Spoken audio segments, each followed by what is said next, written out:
naissance du Christ, mais aussi au retour à la paix dans plusieurs pays du monde. Le premier Noël, c'est comme si François revivait le soir de son élection, depuis la loggia de Saint-Pierre. Devant des milliers de fidèles surexcités, il va lancer la traditionnelle bénédiction à la ville et au monde, une bénédiction à son image, chaleureuse et simple.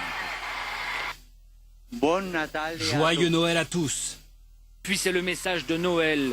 François adresse une supplique pour la paix partout, en Syrie, en Centrafrique, au Sud-Soudan. Une supplique inédite aussi, parce qu'écuménique. Seigneur, apporte la paix en Syrie et dans le monde entier. Et j'invite même les non-croyants à souhaiter cette paix. Les fidèles sont touchés au cœur. Je pense que c'est celui qu'il fallait, quoi. Il est bon, on sent sa bonté. Il transmet vraiment un message qui touche tout le monde et donc les jeunes en particulier. Ce pape qui touche les jeunes, déjà hier soir pour la messe de minuit, en procession, entouré d'enfants venus des 5 continents. Il conduit l'enfant Jésus jusqu'à la crèche. Nomine Patris et Filii et Spiritus Sancti. Une messe de minuit grave et sobre. François la voulait centrer sur le message de la nativité. C'était le sens de son homélie. À la naissance, les bergers sont arrivés les premiers. Ils ont été les premiers car ils faisaient partie des derniers partis des marginalisés. Les derniers seront les premiers. Un message simple qui parle une nouvelle fois à tous. Alors moi qui ne suis pas très religieuse, c'est un pape qui va m'aider selon moi à me rapprocher de l'Église. Bien chapeau parce que moi je trouve qu'il a un peu bouleversé l'ordre établi. La preuve par l'image, certains n'ont pas attendu longtemps. Le baiser de la place Saint-Pierre, un geste d'amour, le message du premier Noël du pape François. Messe prémisse également à Lomé à la chapelle Sainte-Geneviève de la gendarmerie pour le révérend père Jean-Pierre Sadi, ordonné il y a 5 jours. Ensemble avec la communauté et la chorale des enfants, ils ont célébré la nativité dans l'allégresse. Le compte rendu avec Essorham Théoté.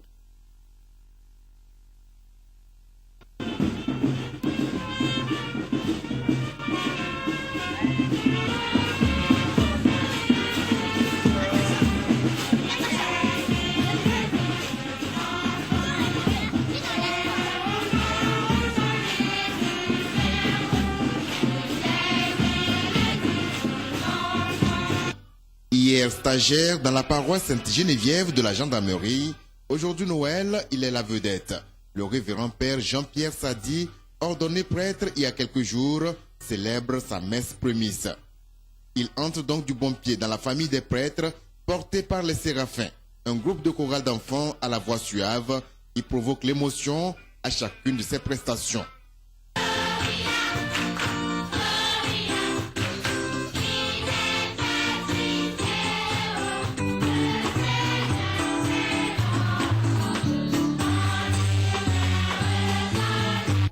Les textes bibliques lu ce jour marquant la naissance du Christ, le révérend père Germain Sachi, aumônier intérimaire et le nouveau prêtre Jean-Pierre Sadi lancent un appel à l'endroit de tout chrétien. Ils exhortent chacun à faire de la vie du Christ un modèle à suivre. Le message de Noël à retenir en ce grand jour où le Christ naît parmi nous, c'est essentiellement que Dieu, malgré qu'il soit Dieu, il a bien voulu se faire chair. Et il a voulu rester parmi les hommes pour que les hommes puissent s'élever vers Dieu. Et tout le monde qui commence à croire en cela, à croire et à accepter le Christ comme Seigneur de sa vie, il a déjà le salut. Et c'est cela qui est important en ce jour. C'est Dieu lointain qui se fait proche, Dieu que l'on ne pouvait voir qui se fait visible en Jésus son Fils. Voilà le message essentiel. Restons donc confiants en Jésus-Christ et il nous mènera vers le salut et vers son Père. Il faut dire que c'est une messe vraiment réussie. Je ne savais pas que la gendarmerie et la toute petite communauté de la gendarmerie pouvaient être aussi organisées et organiser un si grand événement. Et je dis vraiment merci. J'ai été vraiment ému, vraiment ému. Première messe pour le révérend père Sadi, première fête de Noël également pour la petite Cécile. qui, à l'image de Jésus, reste imperturbable en ses premières heures de la naissance, malgré l'euphorie que crée l'événement. Elle consacre les premières heures de sa vie au sommeil parce que la mission sera longue, très longue.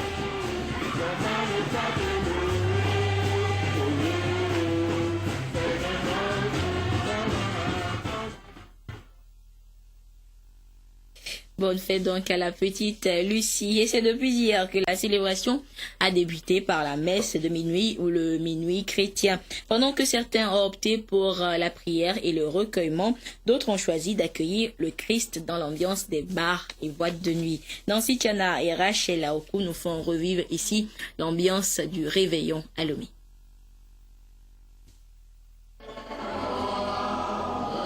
À chacun sa fête. Les chrétiens, pour la plupart, méditent chaque année sur le mystère du Verbe incarné. C'est le cas de ces fidèles de l'église de Pentecôte du Togo qui célèbrent Noël dans un profond recueillement comme étant le symbole d'un rapprochement inédit opéré par Dieu à l'endroit de l'humanité. L'important pour nous dans cette célébration, c'est d'amener tout le monde, chaque citoyen, chaque chrétien, à savoir, à se rappeler que Christ est né pour nous délivrer du péché. Nous encourageons les gens à plutôt trouver la joie d'avoir perdu son péché, la joie d'avoir été libéré du péché. Quand on a cette joie, même si on ne trouve rien en manger. Cette fête de la Nativité, ceux qui n'ont pas choisi l'église ont naturellement opté pour une réjouissance populaire.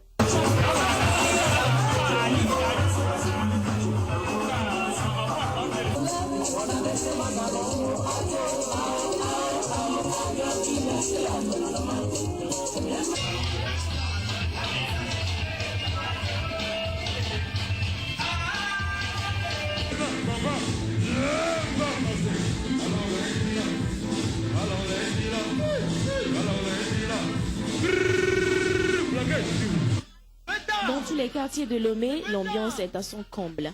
Malgré une situation économique difficile, la bière a coulé à flot. Les bars, maquis et restaurants y trouvent leur compte. C'est surtout l'occasion d'oublier le stress quotidien. On s'éclate, seul ou en groupe d'amis. Noël, c'est pour tout le monde. L'ambiance est maintenue jusqu'au petit matin. Nous souhaitons une bonne fête de Noël à tout un chacun, à tous les spectateurs. Et également à toutes nos familles et à tous ceux qui ont fait le déplacement. Je souhaite joyeux Noël à tout le monde. Et ici, il y a plein d'ambiance. Tu m'as fait du bien, bien, bien. Oh. Je suis un artiste, à mon tour, je t'aime bien. Oh. C'est tour à tour, tour à tour, tour à tour. Même si le 25 décembre, la fête est plus consacrée aux célébrations dans les familles et aux soins accordés aux enfants, l'ambiance dans les bars ne sera pas pour autant interrompue. Elle se poursuivra durant toute la période des fêtes. Le réveillon de Noël en constitue la première étape. Celle qui arrive est souvent plus bouillonnante. C'est la Saint-Sylvestre, le passage vers une nouvelle année.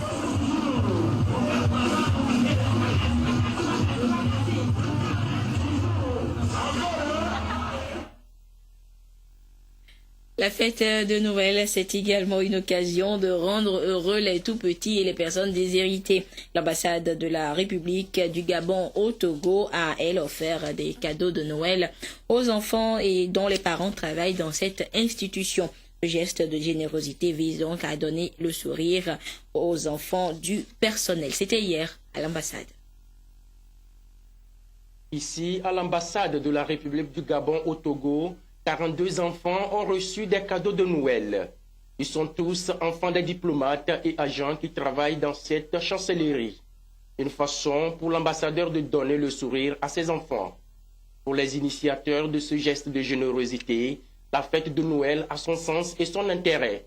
La tradition veut qu'à la Noël, le Père Noël offre des cadeaux aux enfants. C'est l'occasion pour les parents de faire connaître à leurs enfants les parents des autres et aux enfants de se connaître entre eux, les enfants je parle bien du personnel de l'ambassade du Gabon au Togo. Nous leur souhaitons à tous donc un joyeux Noël, nous pensons à eux et nous souhaitons qu'ils soient tous le plus heureux possible et notamment en ce jour de Noël. Nous tous on remercie l'excellence monsieur l'ambassadeur pour nous offrir, parce qu'il nous a offert ce grand cadeau. Je vais jouer avec mon cadeau. pendant la fête de Noël. Pour un monde meilleur, l'enfant a besoin d'amour, de solidarité et d'affection de ses parents ou de bonne volonté en ces périodes de fête.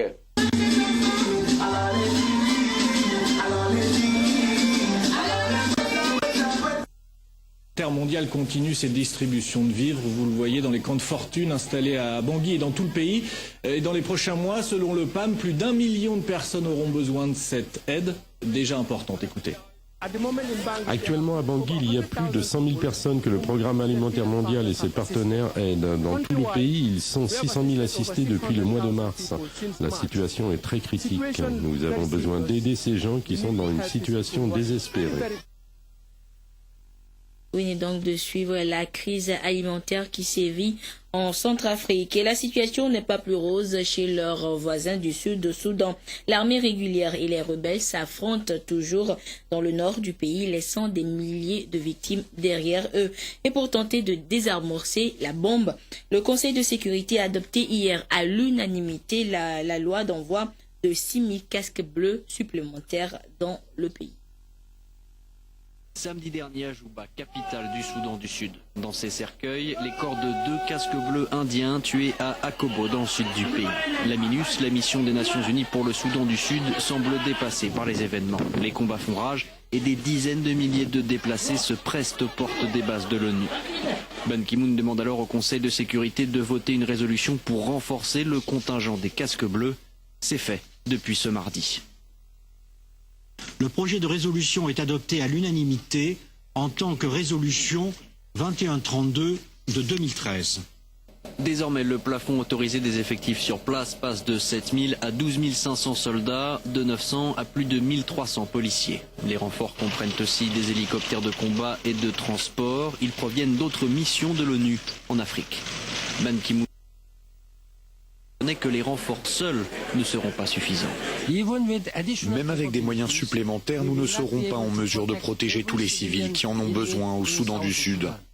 L'heure est venue pour les responsables sud-soudanais de montrer à leur peuple et au monde qu'ils sont engagés à préserver l'unité de cette nation, née après une longue lutte pour son indépendance. Au-delà des renforts militaires, l'ONU prévoit d'envoyer des experts en droits de l'homme, car la crise soudanaise est aussi un conflit ethnique entre les Dinka, représentés par le président Salva Kiir, et les Nouers, qui soutiennent l'ancien vice-président Riek Machar. Autour en page nationale, rencontre d'échange d'expériences à Landa, dans la préfecture de la Kosa. Producteurs de la région, de la Kara, techniciens de l'ICAT et de l'IFDC se sont retrouvés dans cette localité pour faire le bilan des activités des champs-écoles basées sur la GIFT, entendez, gestion financière de la fertilité des sols. Des précisions avec notre correspondant dans la Kara, Nestor Mozo. Dans le compte du PADAT, projet d'appui au développement agricole au Togo, l'IFDC, Centre international pour le développement des engrais, pilote au profit des producteurs l'expérience des champs-écoles sur la GIFT, gestion intégrée de la fertilité des sols.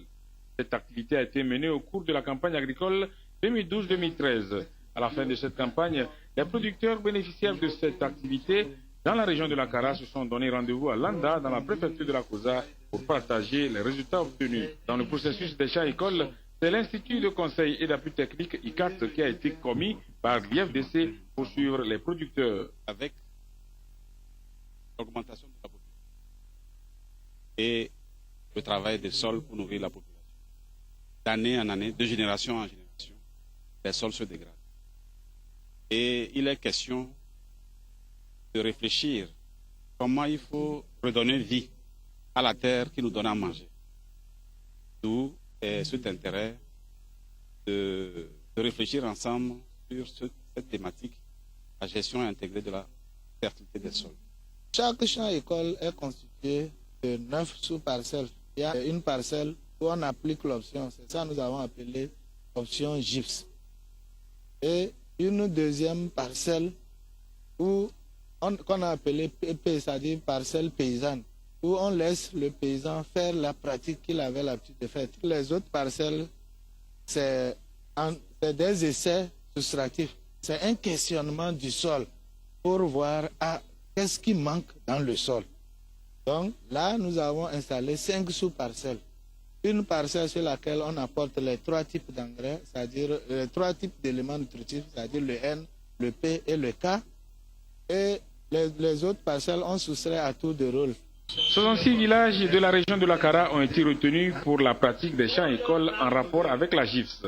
Les résultats du questionnement des sols sont presque les mêmes dans les 66 villages. Quand nous avons fait le questionnement, nous avons constaté que sur la première parcelle, où il y avait le NPK, il y a eu une verdure. Et dans les parcelles où on a pris soin de ne pas mettre le N, finalement, on a trouvé que le rendement a été moins. Ce qui nous fait dire que le sol nous dit qu'il a besoin du N. Le N, c'est l'azote. Les producteurs de la région de la Kara savent donc à quoi s'en tenir pour avoir des bons rendements lors des prochaines campagnes agricoles. 9,653 milliards de francs CFA, c'est le budget 2014 qui s'équilibre en recettes et dépenses de la municipalité de Lomé. Le dit budget a été examiné et adopté hier après-midi par les conseillers municipaux réunis à la mairie de Lomé. Le compte rendu avec Christine Piché-Kialodé. À l'unanimité, les 22 conseillers municipaux présents ont voté le budget primitif de la ville de Lomé, exercice 2014. Il s'équilibre en recettes et en dépenses à 9,653 milliards de francs CFA. Ce budget est en grande partie consacré au fonctionnement de la municipalité de Lomé avec un programme d'investissement évalué à 45% du montant total. Le budget de fonctionnement, vous savez, il y a le salaire du personnel, il y a le charge de fonctionnement courant et autres. Là-dedans, vous allez trouver le règlement de l'éclairage public, vous allez trouver le balayage des rues, vous allez trouver le ramassage des ordures. Nous espérons que si tout marche bien et que au niveau des différentes commissions pour que les procédures de passation des marchés se passent dans le temps, nous espérons pouvoir atteindre les objectifs qu'on s'est fixés pour l'année 2014. Autre rubrique importante, le financement du nouveau centre technique d'enfouissement à Aképe en remplacement de la décharge finale d'Agouenivé. Le budget 2014 de la mairie de Lomé connaît un accroissement de 8,92% par rapport à 2013. Ceci grâce au report du résultat de la gestion 2012 de plus d'1 milliard de francs CFA et à l'accroissement des décaissements prévus par le projet Peul qui passe de 811 millions de francs CFA à plus de 2 milliards. Et l'assainissement de la ville de Lomé sera également pris en compte dans ce budget 2014 de la municipalité de Lomé. Et parlant d'assainissement, dans le cadre de ses activités pour le bien-être social, l'association d'appui à la diffusion et à l'enseignement du projet du président Faure a procédé hier à une opération de salubrité dans les quartiers de Lomé. Les membres de l'association ont par la même occasion réimplanté la plaque d'indication du parti UNIR à Lomégan, aux abords du boulevard en face de la Caisse nationale de sécurité sociale.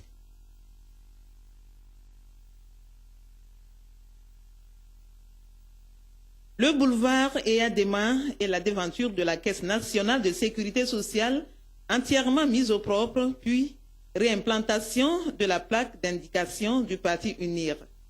Ensuite, direction agence Togo Cellulaire pour la même opération qui finit au siège du parti UNIR par le nettoyage puis l'incinération de ce gigantesque dépotoir. On a été informé de sensibiliser tout Togolais à balayer chaque matin devant sa devanture. L'occasion aujourd'hui pour eux d'emboîter nos pas et que ça arrive à tout Togolais, que la fête, c'est la paix du cœur. Avec la propriété que nous avons et la santé, et je pense que c'est la Noël même. L'association d'appui à la diffusion et à l'enseignement du projet du président Faure aide les femmes à remplir les critères d'accès à des crédits auprès des microfinances, initiation à l'outil informatique, la sensibilisation sur la citoyenneté, les bonnes valeurs pratiques et bien d'autres encore. La Banque togolaise pour le développement, le ministère de la Sécurité l'ancien palais ont été déjà mis au propre par la dite association. Les responsables de l'agence Welcome, cette institution qui s'occupe de la professionnalisation et de la protection sociale des travailleurs domestiques, ont remis cette semaine des prix et attestations aux meilleurs travailleurs domestiques et à leurs employeurs. Le compte rendu avec Ali Ouro Titil.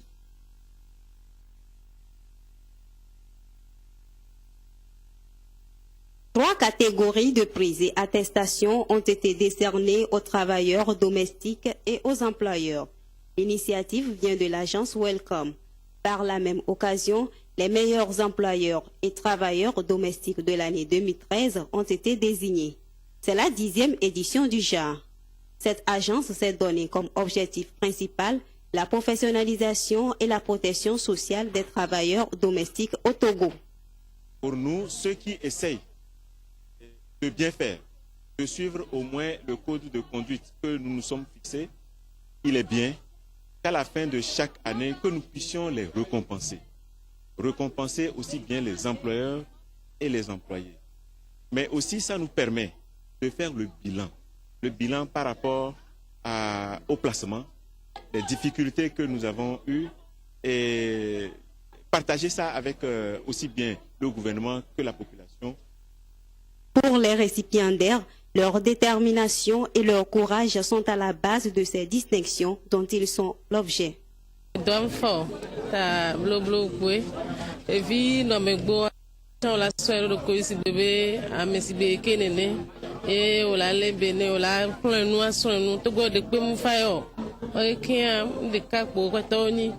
Travailler, c'est dur.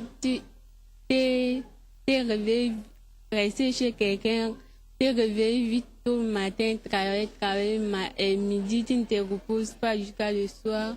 C'est difficile. De faire ce travail-là, c'est difficile, mais il faut le courage pour faire ça. L'agence Welcome nourrit l'ambition pour l'année 2014 de créer plus d'emplois par des séries de formations en entrepreneuriat. La ville de Bafilo a connu une ambiance particulière le week-end dernier. Durant 3 jours, il a été organisé un festival de groupes folkloriques de la préfecture d'Assoli. Les initiateurs de ces retrouvailles entendent ainsi pérenniser les valeurs culturelles de cette préfecture. Les temps forts de l'apothéose de ce festival avec Nestor Mozo.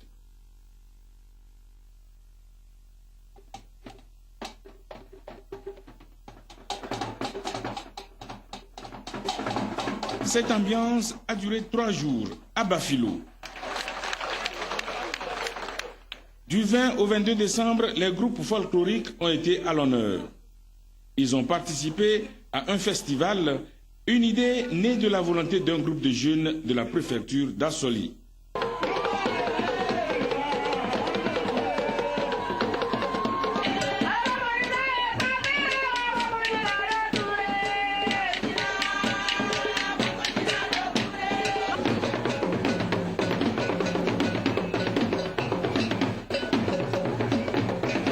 Ce rendez-vous culturel est à sa première édition. Les initiateurs l'ont baptisé Festival Tibi. Tibi veut dire héritage, sous-entendu héritage culturel.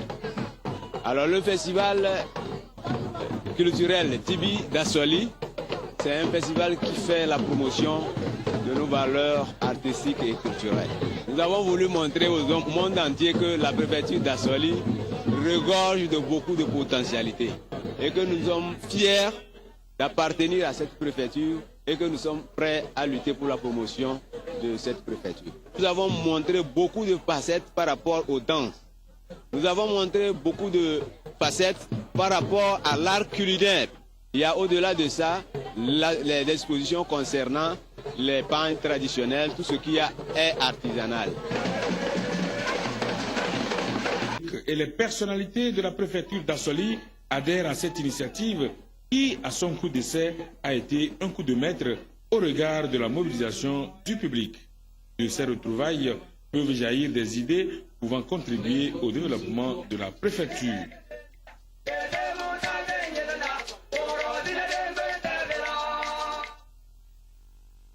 C'est sur cette belle ambiance folklorique que se referme cette édition. Merci à vous qui l'avez suivi. Et une fois encore, joyeux Noël à tous ceux qui nous ont suivis, notamment du côté de Rome, en Italie. Au revoir. 25 décembre, les chrétiens du monde célèbrent la naissance du Christ ce mercredi. De Rome à Lomé, ils sont des milliers à espérer en un lendemain meilleur à travers la nativité. Mais la venue du Christ n'est pas festive à Bangui en Centrafrique. Les populations, dans la crainte de nouvelles violences, n'ont pas le cœur à la fête cette année.